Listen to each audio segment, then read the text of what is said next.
So we've been seeing in the media and in social media, there's a lot of discussion or talk about the DOGE, the DOGE, which is the Department of Government Efficiency. And there's um, a lot of anticipation with certain finances and currency that's supposed to be allocated to the American citizens. They say that Elon Musk had went through these agencies and found a lot of excess funds and spending that they encountered, or resources that were being used or taken away from the American people. So now they're discussing what to do with these resources.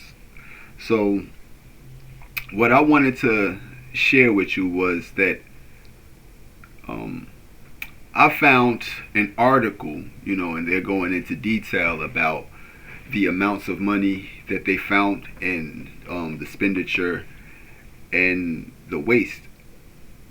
And it's being reported back to the American people, and the American people are, some of them are rejoicing that they have politicians or people that are adamant about getting the resources that are being wasted and putting them back into the hands of the citizens. And then you have some that are still disgruntled about a particular person rummaging or going through personal documents of the citizens. They saying that they don't have the authorization to have access to these particular records. Then in return of that, they promise the people, not even promise, but there's discussions about giving citizens, taxpayers, 5,000 each of the resources that they've recovered. And online there's people that has supported both Trump and Elon, and then there's some that has opposed both Trump and Elon. And in discussions with the people, they're saying that I bet all those people that was against Trump and Elon will still receive the 5,000, and then there's some that's saying that they shouldn't have access to, that particular currency. And, this is discussions of, the American citizens and what they're focused on. But if you read above, you'll see that this is the Proverbs, Proverbs 29 verse 7, Proverbs 29 7. It's right there in plain sight. It says the righteous cares about justice for the poor, but the wicked have no such concerns.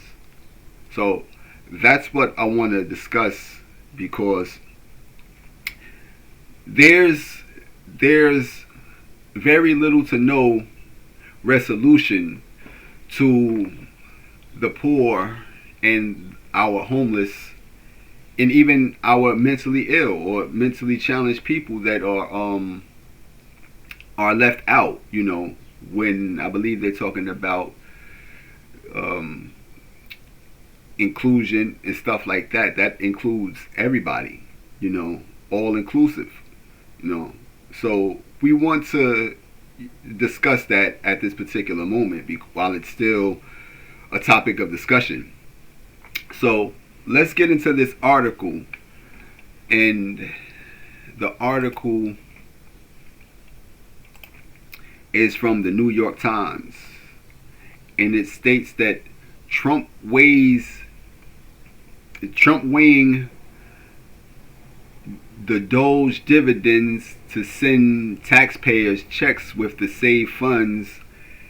Here's how much Americans could get. So, this is, talking about what Americans can expect from this recovered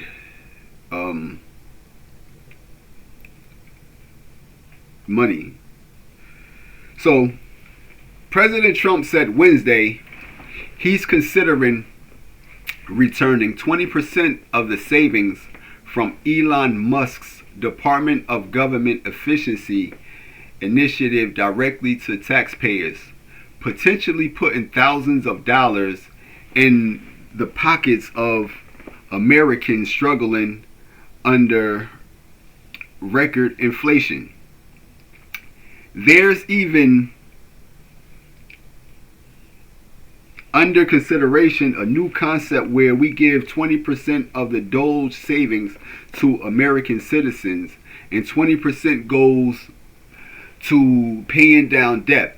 Trump said in a Miami Beach speech to a nonprofit funded, Saudi Arabian sovereign wealth fund. Trump says that the numbers are incredible, Elon. So many billions, hundreds of billions. We're thinking about giving 20% back to the American citizens. Trump floated the potential refund after Musk tweeted Tuesday that he would check with the president in response to a post from investor James Fishback, who has been advocating this concept. It's unclear precisely how much DOGE has saved to date, but Musk has stated a goal of $1 trillion in annual cost cuts as his 100-person team blazes through the federal bureaucracy, effectively closing some agencies, mass firing employees at others, and canceling contracts deemed wasteful.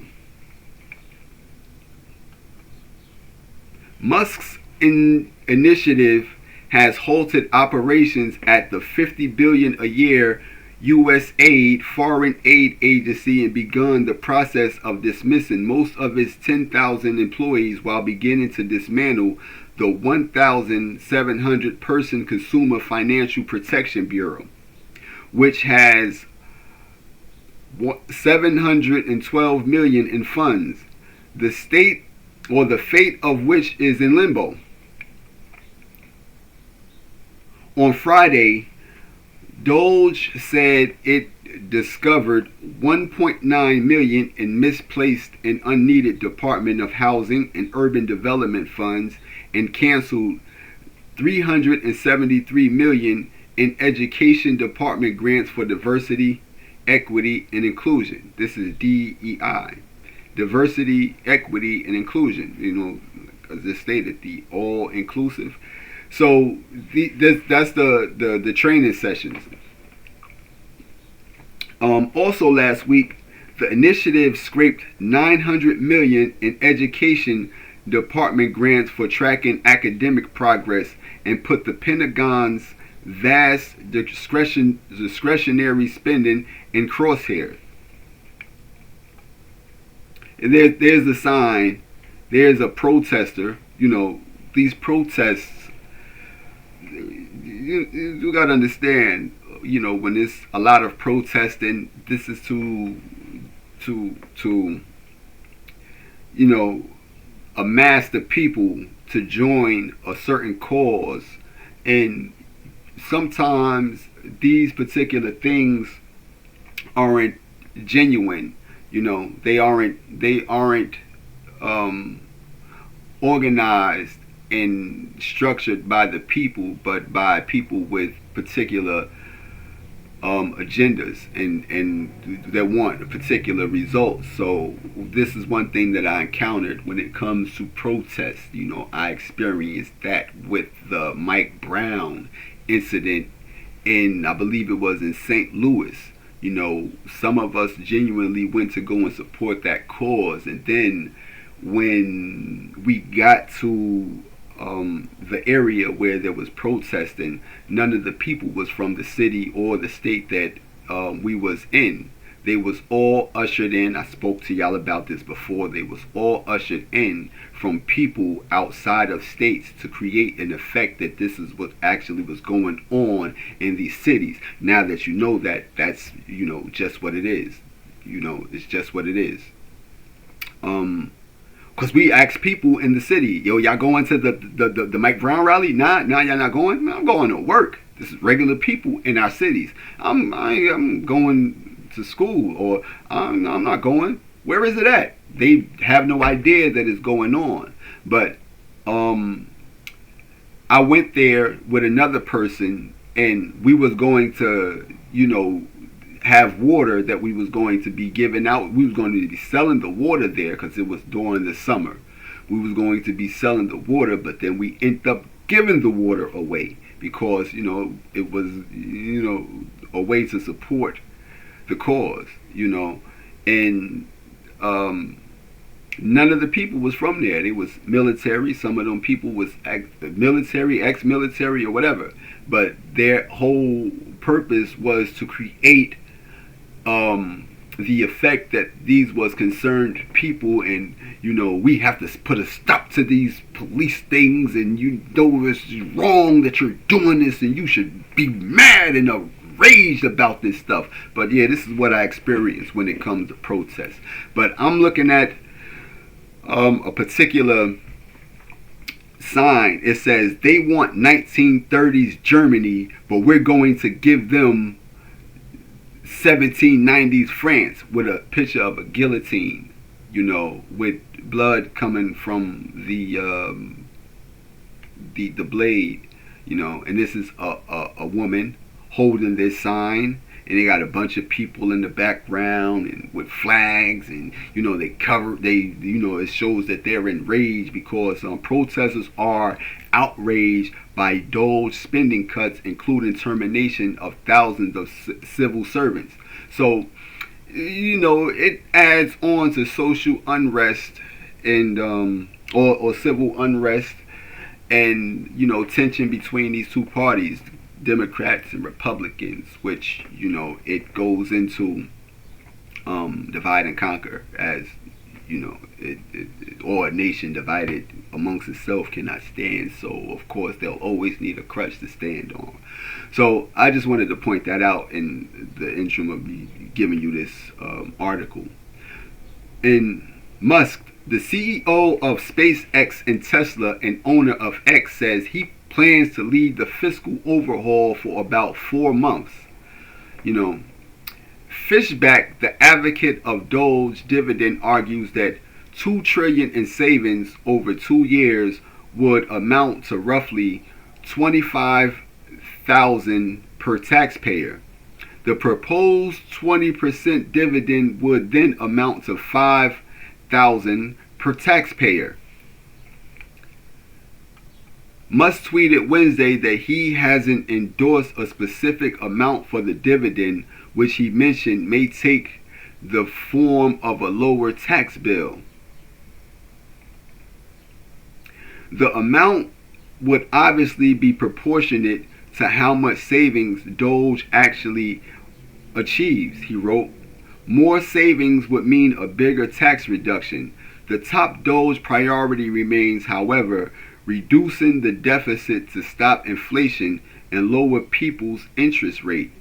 So these are, the reasons on why they are going through these audits and trying to rule out certain departments, agencies, and to reduce expenditure. So when talking about DOGE, it's the Department of Government Efficiency. So when you're talking about efficiency, that comes from the word efficient. So what does it mean to be efficient? Let's check what the Merriam-Webster says about the definition of that. Efficient is an adjective, and it means productive of desired effects, especially capable of producing desired results with little or no waste, being or involving the immediate agent in producing an effect. So this is what efficient would entail. Efficient most often describe what is capable of producing desired results without wasting materials, time, or energy. While the word can be applied to both people and things, it is far more commonly applied to things, such as machines, systems, processes, and organizations. The focus of the word is on how little is wasted or lost while the desired result are produced. So that's what efficiency entails. And it would be compared to effective and proficient. Effective typically describes things such as policies, treatments, arguments, and techniques that do what they are intended to do. People can also be described as effective when they accomplish what they set out to accomplish, but the word is far more often applied to things.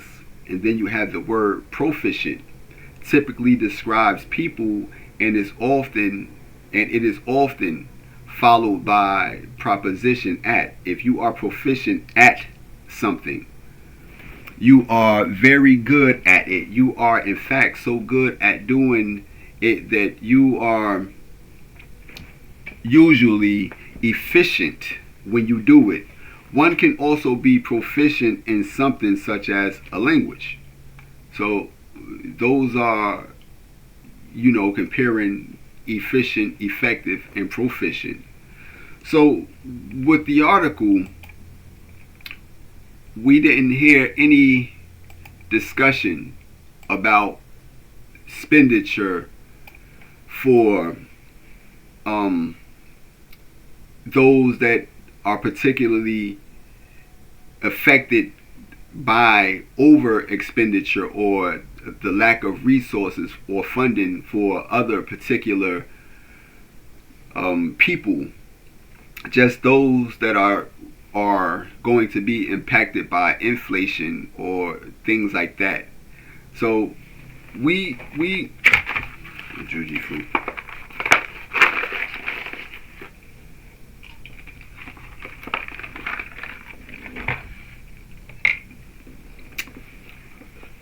We see that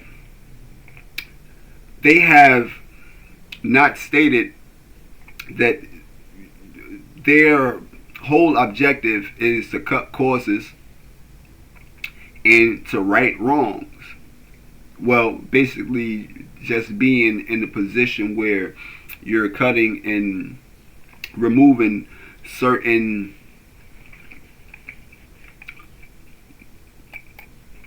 agencies that may have profited from over expenditure, that can be effective as far as reducing costs. But what about putting or allocating some of those resources to bridging the gap between aspects in the society that haven't been addressed and that can be addressed and that can be effective as far as fostering a better society and putting people that have been unincluded in your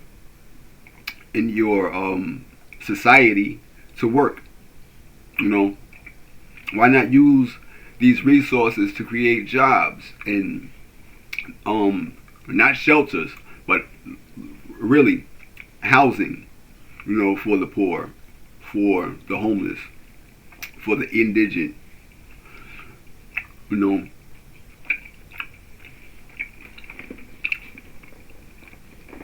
excuse me. Oh, and you know, I got this from a homeless person. A homeless man makes these, and he gave me this. You know, first he told me that he makes jewelry, and I told him this was after I blessed him, and he was like he makes jewelry, and I was like he was like he was gonna make me something personally, and I was like, what do you want for it?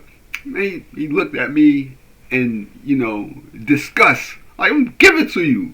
I'm gonna make it for you. So he made this personally for me, and this is more valuable than anything. All this jewelry these rappers be wearing and all these celebrities be wearing, and I wouldn't sell this for $1 trillion. This is that valuable, because it came from a word. He gave me his word, and he told me to meet him somewhere the next day, and I met him there, and he gave me this. So this came from a homeless person, and it's more valuable than anything that anybody can offer me. Anything. So I just wanted to point that out, how valuable that, the homeless are. They are actually, the children of God. You will find them amongst the homeless. And not only that, but God tells me, when it's righteous, when it's righteous instruction, God tells me to watch one of the homeless people, to keep an eye on him and make sure that he's good. So there's one homeless person in my community. He has a certain schedule, and he, when I see him, he sees me, he acknowledges me. We speak, say peace, peace, and we keep it moving. So, and not only that, but I always ask him, "You good?" Waiting for him to, say, "Nah, dog, I need, or yo, I want, you got such and such." He never asks for anything, never, never, and he has a certain system that he does. Where he sleeps at, he goes there every day at the same time. Most peaceful person that you'll probably encounter. He's not crazy. He's not insane. He's not a drug addict. You never seen him with a beer in his hand, a cigarette in his hand. Never seen him with a blunt in his hand. Never seen him with any of these things. So I sat out to go and offer him assistance. God laid it on me like, yo, son, you got hella room in here. Offer him a place in here. So I went to offer him.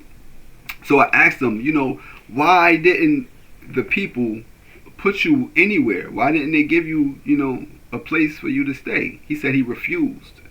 He refused because his whole purpose for being out there is spiritual. It's a spiritual thing. There's people that are against him. They use witchcraft and things like that against him. So he rather be out, amongst himself than be amongst others, because I guess that everybody is hacked. So he has nowhere to turn, as far as the people, So he said that they offered him to put him somewhere, and when he does, he's always, confronted with some sort of harassment in some form or fashion. You gotta understand. If you look at, the people online, they tell you that there's a growing harassment going on in demonic harassment. So he knows that he's being targeted. So that's one of the results that they seek to accomplish is to bring you to homelessness or dissolution, however you say it. And I told him, like, yo, bruh, you know, God always tells me to check on you, bruh. So you're definitely not alone out here, you know. And I gave him my number and told him, like, yo, you might want to downsize and you could come over here with me, told him to think about it. And he said that he's the chosen one, he's a chosen one, and it kind of, that would kind of, only add on to how or why, God keeps an eye on, a particular person, because, they have a certain quality that God has instilled or put in them that, would get them targeted by certain people. But yeah, he said he knew who he was. And you got to understand, he's been out there for years. Same process. Going here, he's here and wait for a minute. Then he's at the bus stop. He waits there for, a few hours. Then he goes to the place where he normally resides. And as he does that, and all of those processes, I'm always aware of him. And then while he sleep, I go to watch and make sure that he's good while he sleep. This is what I do. Y'all think that you're doing God's work, and you don't understand how the smallest thing could be considered the work of God. And yeah, this is why I try to tell people, if you don't understand who and how God used people, you don't come on people's pages or they post and talking stuff to them and trying to impose or enforce something, especially when you know what Rome consists of and you know who and how they maneuver. So when you do certain things or say certain things, especially a person like me, a person that actually knows who and what God is, then don't you only make yourself look like those people. And I know that those are actually the enemies of God. I know that. So what I wanted to say was,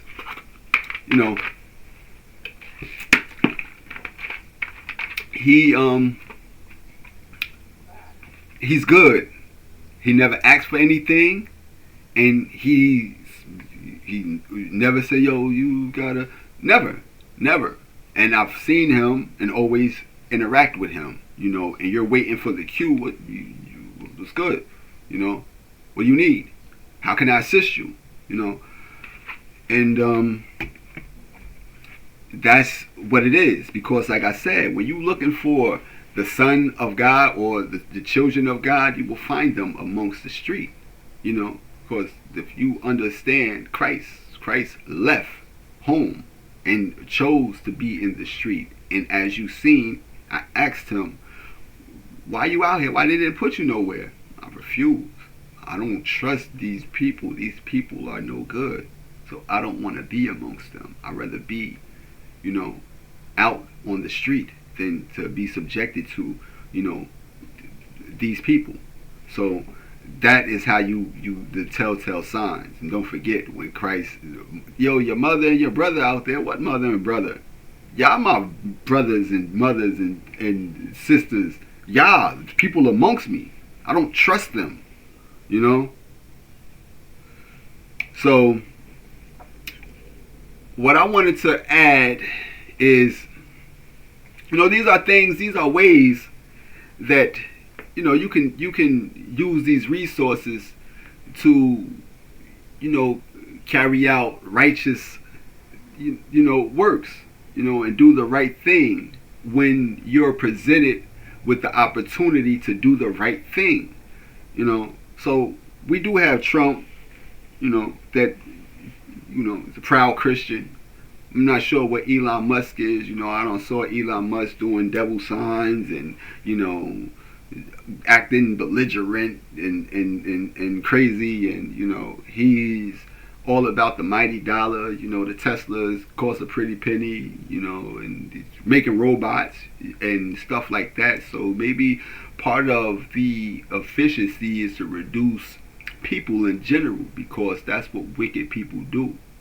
They have ulterior motives, and their motives aren't that good. And one way to the people is to buy them out. You give a certain group of people $5,000 and promise them another $5,000. I believe it was something like that in the Purge or something like that. But you promise them money, and they'll turn a blind eye to corruption. And not only that, but they already turned a blind eye to corruption. But to further their blind eye, they can take payouts. They take bribes, and that's what people normally do. They are willing to be bought out. When you have to delve or go back into the story. You read about Judas. It was a bribe. It was a bribe, and the bribes normally have a result. It has an effect that is catered towards achieving.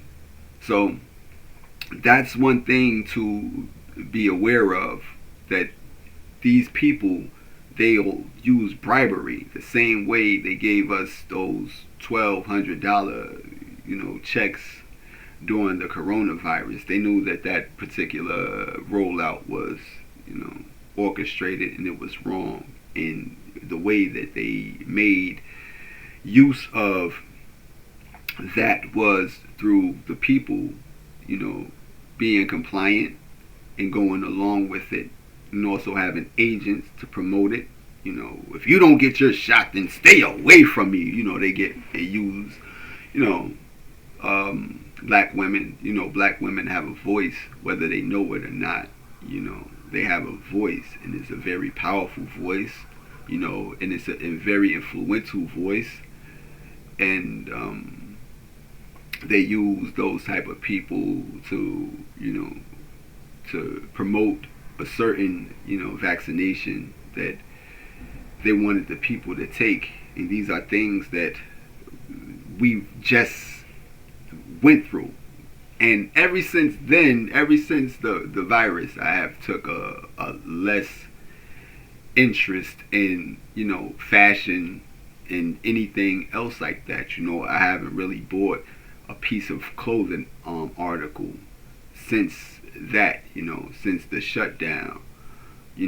Since they shut down things, I haven't really took an interest in these particular things. But there was people that went about that still to this day go about the normal activities, and they don't consider how they're being manipulated and creating some sort of safeguard from them being manipulated. Everything, being that they could shut anything down, that means that everything that you have can be put on hold or taken away from you at a moment's notice. So this is one thing that I've learned from that the virus, and when it was unleashed on the people. So that's just someone that sees and knows or experience certain things. But use that money to they can repair and enhance poverty in stricken neighborhoods. The neighborhoods where there's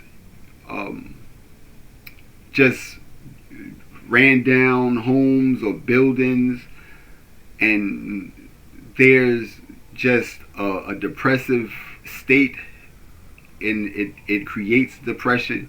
Sadness begets sadness. This is the reason why people be like, man, that's sad. And I tell people I never deal with sadness, because You know, sadness only begets sadness. So, you know, whenever you hear, you know, a certain story and their responses, man, that's sad. No, we don't deal with sadness. We don't never deal with sadness, you know.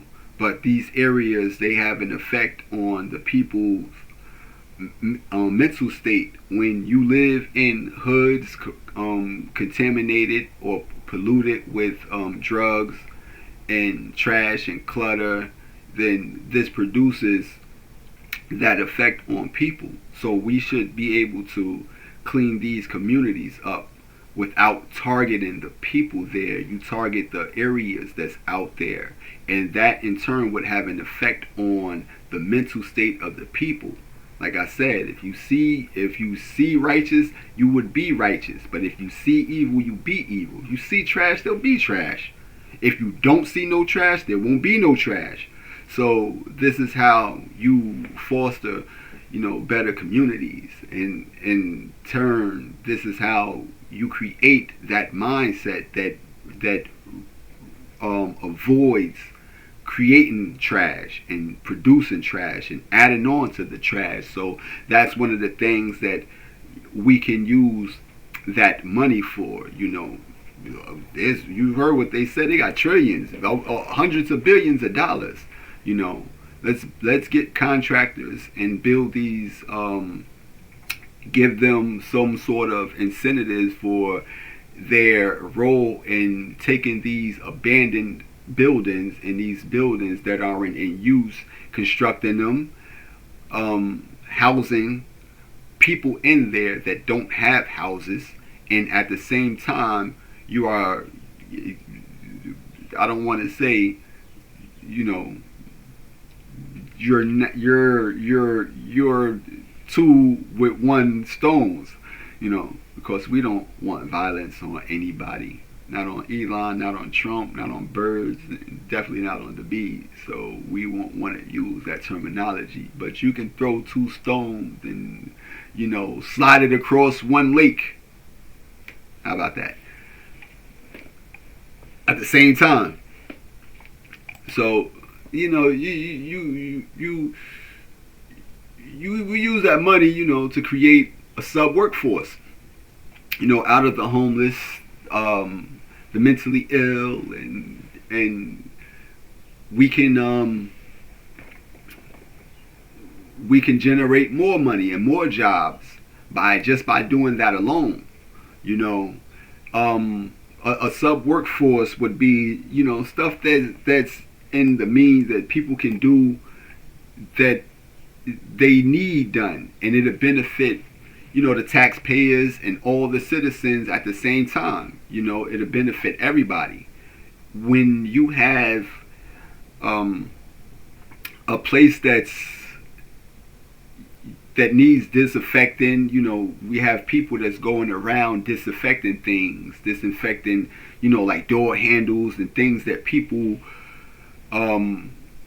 where places where people frequent, and they can use those particular people to just go around, just, you know, just cleaning stuff, you know, turnstiles in New York, and making sure there's no trash in this place and that place, and this will be their job, and you know, they'll have people that oversee them that can get jobs. You have people that, you know, it just creates more of a workforce and more jobs for more people. So why not use this particular money to create more jobs and another workforce for people that have been left out, you know?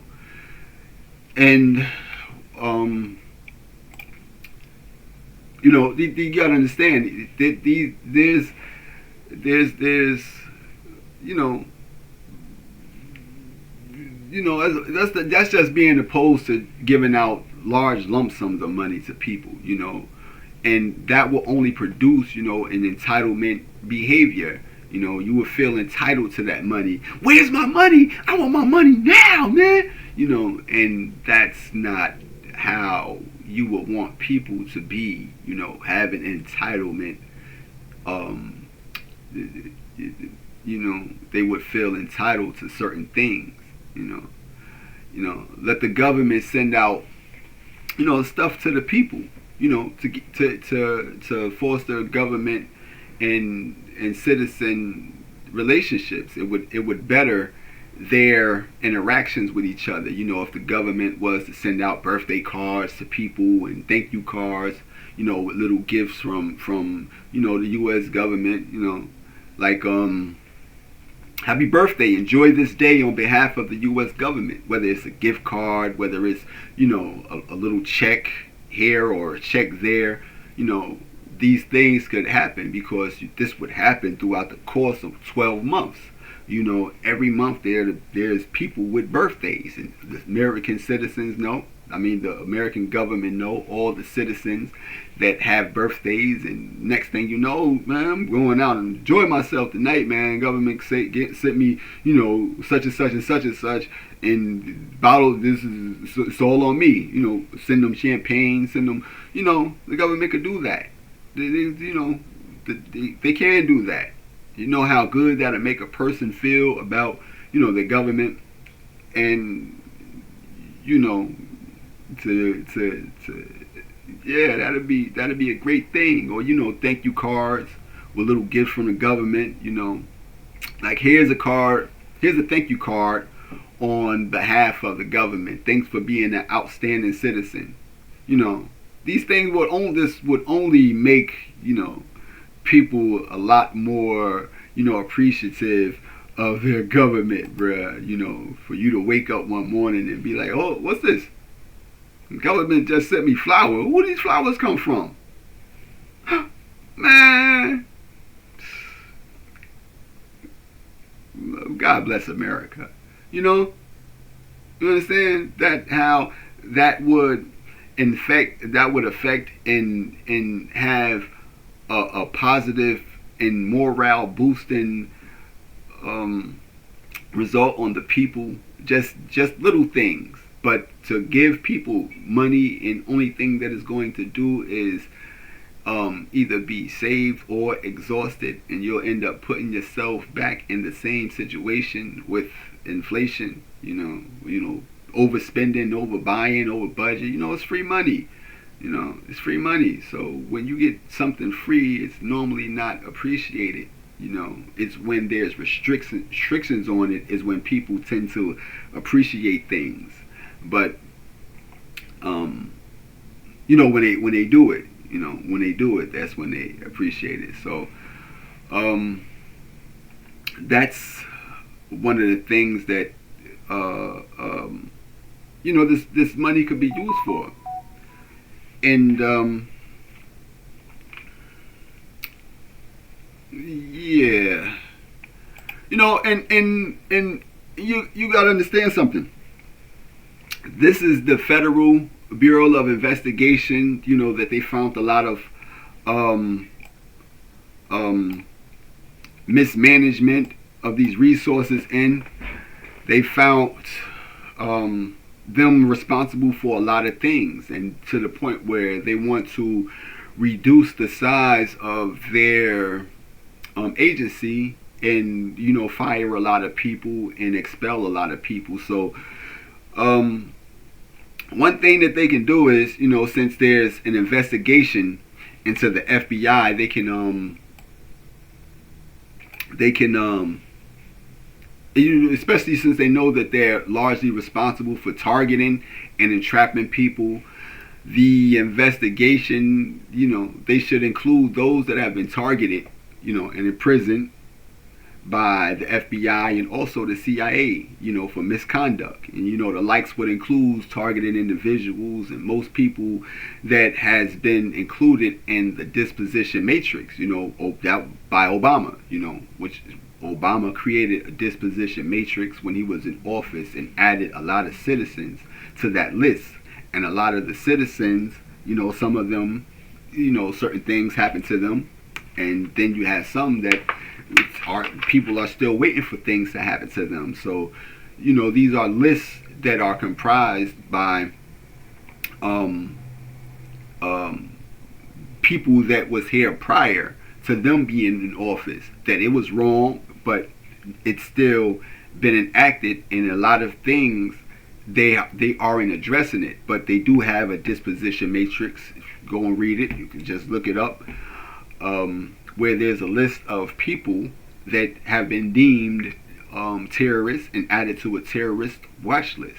Just by certain views they might have. They need to crumble that up and compensate people for the time that they've been watched, secretly watched, and had their privacy violated, and may have been set up in some instances.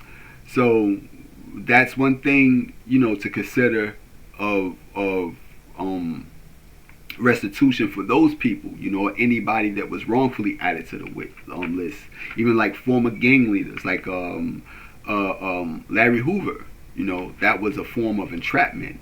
Activists like Mumia Abu-Jamal, where he had run-ins with the Federal Bureau of Investigation during their COINTELPRO, when they was targeting a lot of black people that wanted social and civil justice, and they encountered conflicts with these people, and for that, the end result was in prison. To this day, they're in prison, and the government or Department of Government Efficiency should seek to release people that have been targeted and trapped off or entrapped by actions that was the results of CIA misconduct, bringing drugs into our communities and unleashing these drugs on the communities, and then targeting people that engage in the drugs in these communities.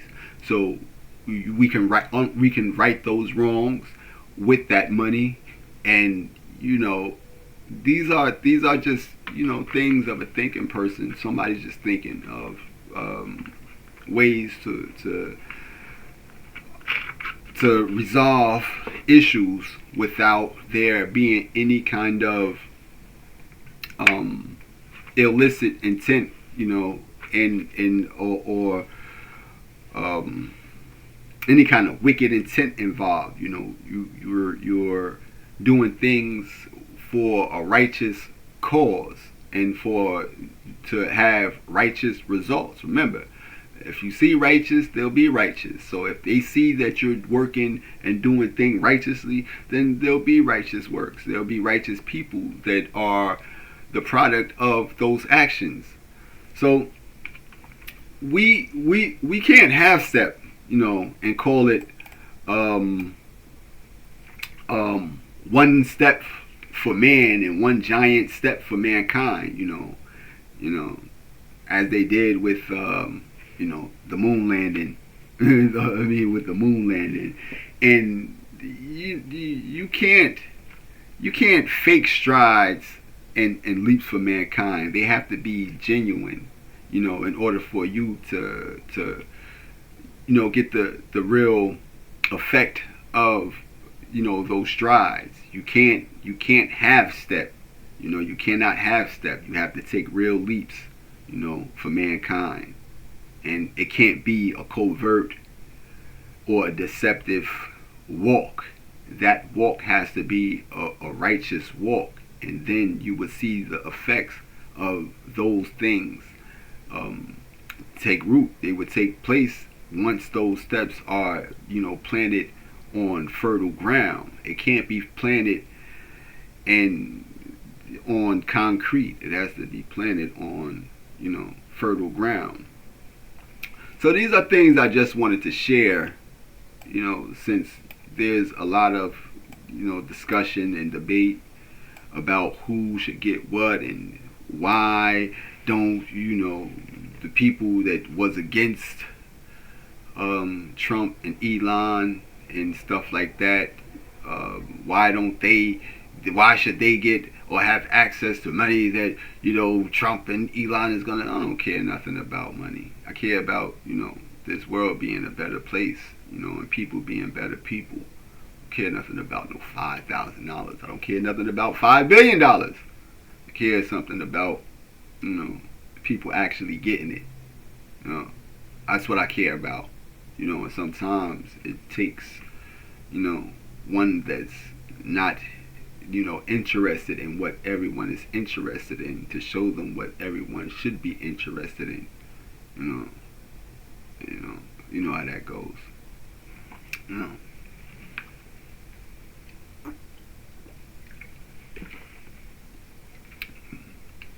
Turn the water.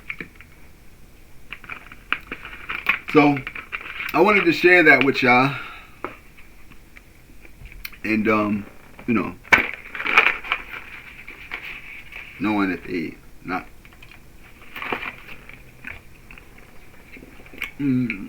whatever, but peace.